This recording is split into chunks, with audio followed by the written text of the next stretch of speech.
یک پیسی خیلی کهنه است، پلاتون کریچت نام دارد همون پیسه.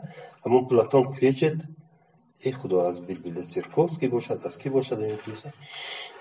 یعنی غزمانه استاد من ننوشتم بلبل سیرکوفسکی نه ممکن گفتم الله کسب همون چی و خودش خیرور،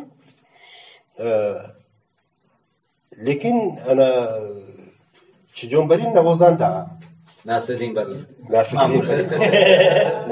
برین نوازنده و ربابی پس دیگه لیکن وای سکریپ کمی ناصرالدین چنگ ریفت و بیناخت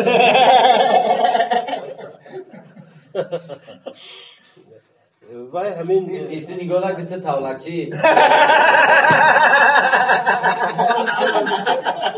همین چیزی فکر تو اگر ناصرالدین رباب نواز باشه این قصابه رباب نواز خیلی نگاه داره خودش در انتخاب کرده تو تاولکچی انا همین خودش نوابسته باید بسری وای آورد قصاب و موسیقی چی یعنی که اینجا وقتی خیرور اصلا از روی کسب و قصابی خیلی نزدیک است، برای کوریبه هم برید.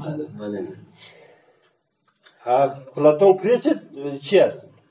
غیجک نواز و غیجک می نوازد، اما وقتی خالی که شد غیجک می نوازد. بعد از وی می پرسند که آخی توی چی؟ تو را یکم کوری دیگر کن چی موسیقی چی؟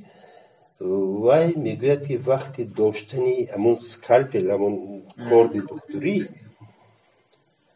انگشتان من اونقدر باید نازک باشن چه خیلی که من طوری غیجک از زیر میکنم، همان وقت من حس میکنم که من جراحم. اگر از این اون طرف رود او قصاب میشود، وظیفه خودم.